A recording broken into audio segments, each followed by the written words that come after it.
member for Perth Wellington. Thank you very much, Madam Speaker. You know, Madam Speaker, Mark Twain is rumored to have said that history never repeats itself, but it does often rhyme. And with this Liberal government, it's no surprise that what we're hearing today is much more of the repetition that we've seen from a tired, out-of-touch Liberal government. But talking of history, in this very place in 1970, former Prime Minister John Diefenbaker made some very prescient comments. He said in debates, at page 208 of Hansard, quote, "All over the world, Canada has a black eye. And now what the government is doing? It has recognized communist China. Well, I can just imagine the deluge of communist spies who will come here attached to the Chinese embassy when it opens. They will all masquerade as diplomatic representatives." Now, Madam Speaker, frankly, I wish that Diefenbaker hadn't been so forward-looking in his comments, because that is what we saw here today. Earlier today, after far too long delay, the government finally declared Zhao Wei persona non grata. But it shouldn't have taken this long, Madam Speaker. It should have been done as soon as these allegations came to light. And Madam Speaker, I don't mean last week when it was reported in the Globe and Mail. I mean 2 years ago. 2 years ago, when the government was informed of these allegations by CSIS. The moment the government knew from CSIS that a diplomatic representative was using influence and using intimidation tactics against a member of this House and his family, that diplomat should have been expelled and made persona non grata on the spot 2 years ago. And Madam Speaker, what we've heard in these last week and a half, first the government denied ever having received the report, and then it coming to light that in fact the government did receive the report. That the National Security Advisor to the Prime Minister received the report. That the Privy Council Office, the Prime Minister's own department, received the report and then sat on it. Sat on it for 2 years while a member of this House and his family were being intimidated. Madam Speaker, it's quite frankly shameful and disgusting. Now, Madam Speaker, to the debate at hand today. Today is a motion on privilege. Now, to many Canadians out there, they may not know the history or the background of what privilege means in today's context. But at its core, the constitutional principle of privilege goes to the heart of our role as parliamentarians and the voice of our representatives, of the people we represent. Now, Madam Speaker, I want to talk a little bit about the history of parliamentary privilege. But more importantly, I want to talk about why that history is important. Why that dusty old history matters today. Why that concept of privilege that came about in the era of wig wearing and wigs was more common. Why that's important today. Now, Madam Speaker, most parliamentarians have their favorite books, and my favorite book is Beauchene's Parliamentary Rules and Forms, 6th edition. And I want to quote the definition of privilege at page 11, paragraph 24. Parliamentary privilege is the sum of the peculiar rights enjoyed by each House collectively as a constituent part of the High Court of Parliament, and by members of each House individually, without which they could not discharge their functions, and which exceed those possessed by other bodies or individuals. Thus, privilege, though part of the law of the land, is to a certain extent an exemption from the ordinary law. The distinctive mark of privilege is its ancillary nature. The privileges of Parliament are rights which are absolutely necessary for the due execution of its powers.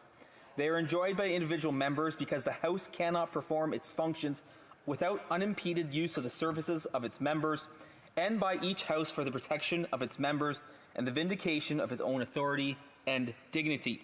And that's from Sir Erskine May's Treatise on Law, Privileges, Proceedings, and Usage of Parliament, as quoted in Beauchesne's 6th edition. So, Madam Speaker, the role that we got to, or the history that got us to this place, is not a linear one. For centuries, Parliament and parliamentarians have used their authority in this place to assert their ability to do the work on behalf of the people we are called here to represent. Indeed, if we reflect to 1621, then King James I refused to recognize Parliament's authority. And in retaliation to that, the House of Commons said this: "Every member of the House of Commons hath of right ought to have freedom of speech, and like freedom from all impeachment, imprisonment, and molestation, other than by censure of the House itself, for or concerning any speaking, reasoning, or declaring of any matter or matters touching Parliament or Parliament business." And that's quoted from the 3rd edition of Boscan Gagnon. But in retaliation for that, Madam Speaker, instead of recognizing Parliament's privileges, James I ordered that the journals of the House of Commons be sent to him, and he tore out the offending pages out of protest and dissolved Parliament. So when we talk about parliamentary privilege, we are talking about a history that is long fraught with challenges from the executive branch of government. So, Madam Speaker, why does this matter? Why does this stodgy old history matter? It matters because parliamentarians need to be able to do our job. We need to speak in this place without fear for our families, without fear of retribution, without fear of foreign entities coming after us. In fact, let's reflect on the retribution that was targeted to the member from Wellington Halton Hills. Why was he being targeted? He was being targeted because he was standing up for human rights around the world. He was standing up against the communist dictatorship in Beijing and their persecution of the Uyghurs. He was standing up against the forced sterilization of Uyghurs. He was standing up against the forced migration of the Uyghur population. He was standing up against the forced labor camps of the Uyghur population in China. That was what he was standing up for. And he was standing up for the members of the diaspora community here in Canada to protect them as well. And for this strong, straightforward talk from the member from Wellington Halton Hills, he was targeted. His family was targeted. And what's worse, the government knew about it. The government knew about it for 2 years, Madam Speaker. It goes against everything that we as parliamentarians ought to stand for. It goes against the principles that we ought to stand for, to see the intimidation from a foreign dictatorship. And so, Madam Speaker, what's next? What's the next step that we as parliamentarians need to take? Well, the first next step is a full public inquiry. A public inquiry that is independent and has access to all the information that it needs, with a commissioner that is fully independent and is acceptable to all parties in the House of Commons. That's what's needed next. We need to take this and send it to an authority who can get to the bottom of it. Second, Madam Speaker, is we need new legislation in this place that would create a foreign influence transparency registry. The government, despite this proposal having been floated for several years, has not done so.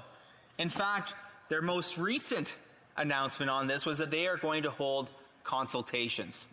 They are going to talk about this.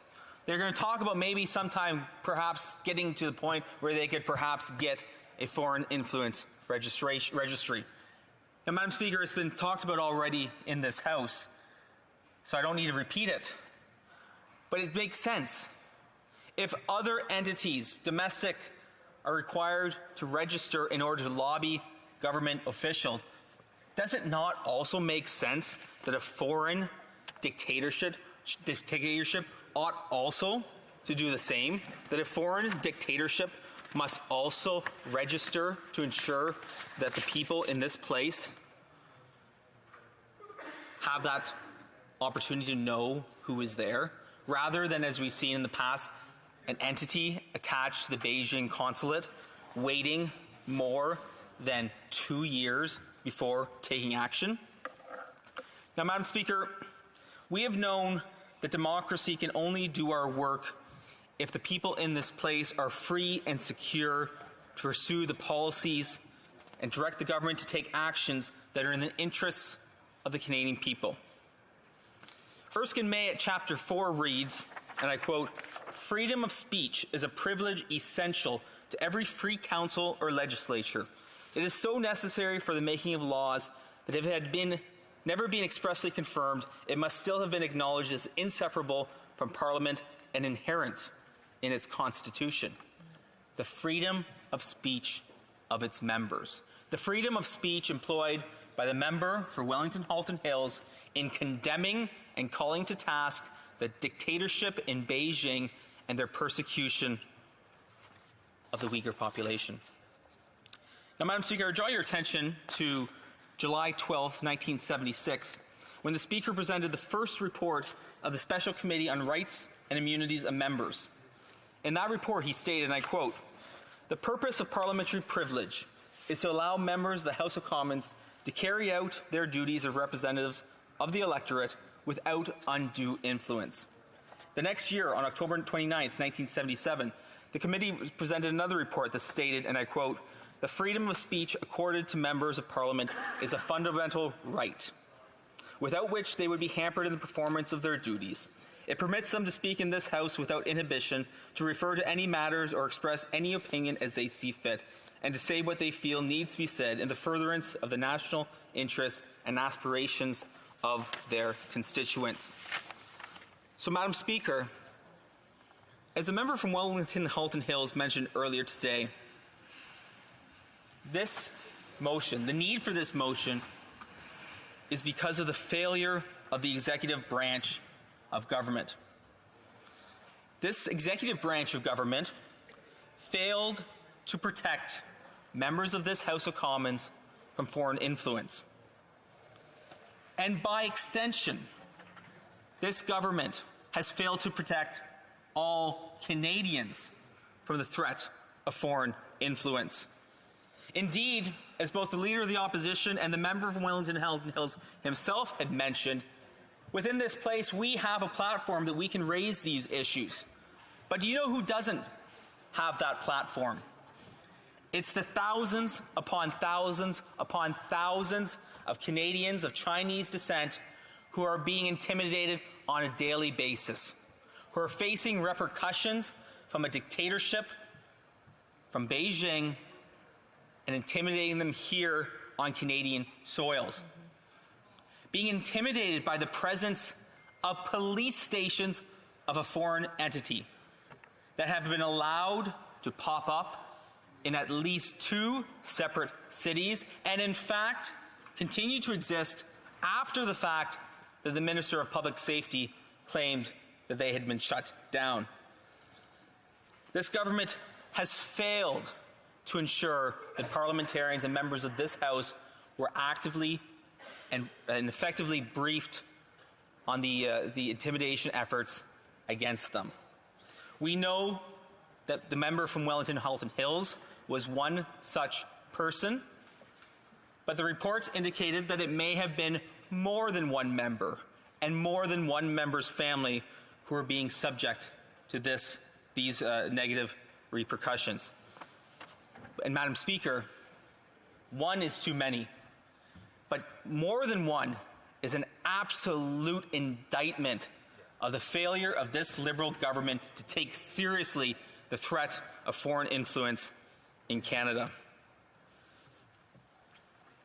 Now, Madam Speaker, it should go without saying, but I'm going to say it anyway when it refers to the member of Wellington Halton Hills, is he is an individual of the absolute highest integrity. That's right. Yeah. That member, the member from Wellington Halton Hills, has more integrity in his little finger than the entire Liberal cabinet. Yeah. And I don't say that lightly, Madam Speaker, but the fact that members on that side, that government bureaucrats, that entities at the very highest level of government knew and sat on information of such explosive nature for 2 years and did nothing is an indictment of this government, an indictment of the systems and apparatuses they have set up and failed to protect Canadians. Now, Madam Speaker, this morning I was able to bring my children to Parliament Hill. And as we did a quick tour beforehand, we ran into the Sergeant-at-Arms and the Mace. The Mace sits at this table in the middle of Parliament, in the middle of the House of Commons, to show the ability of Parliament to pass laws and conduct its business. Parliament and this House, as one of 3 constituent parts of Parliament, must be free to undertake its work. It is that freedom, that privilege and guaranteed to us by Section 18 of the Constitution Act 1867 that allows us to undertake our work. The Mace being a symbolic representation of that authority. Individual members must be, as is stated, free from obstruction, interference, and intimidation. That has not happened. The executive branch of government has not fulfilled their obligation to ensure that parliamentarians, but more importantly, all Canadians are protected from foreign influence, as we've seen in recent years. Now, Madam Speaker, as I begin to wind down my comments, I want to talk about what happens next. Madam Speaker, I have the great honour and privilege to serve as the Vice Chair of the Procedure and House Affairs Committee. The committee that, should this motion pass, will be referred to the Standing Committee on Procedure and House Affairs. What I want to see in the 2 minutes I have left, what I want to see at Procedure and House Affairs is a full accounting of the government's actions to this date. But what's more, in addition to a full accounting of what has happened, I want to know what action they have taken to ensure that this will never happen again. What changes have been made both in the Privy Council office and with the National Security and Intelligence Advisor to ensure that nothing like this happens again. And I want to see a full accounting, Madam Speaker, of all information related to any individual member of this House who may have been targeted. That individual member receive a full briefing from CSIS on what the threat was made against them and who was involved.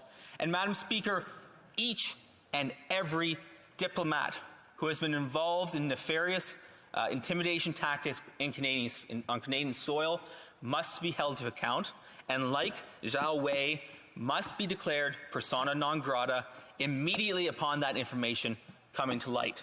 So, Madam Speaker, I will conclude my remarks there, but let me be very clear. This motion today is one of the utmost importance. This is the ability of parliamentarians to do our job, to speak out on human rights abuses internationally, to speak out on behalf of Canadian citizens who are being threatened, Canadian citizens who are being targeted from a foreign power. We are here today to stand on behalf of each and every one of those Canadians, each one of those people from Chinese descent who is being targeted here in Canada by operatives of the Beijing consulate. Thank you, Madam Speaker. Hear, hear.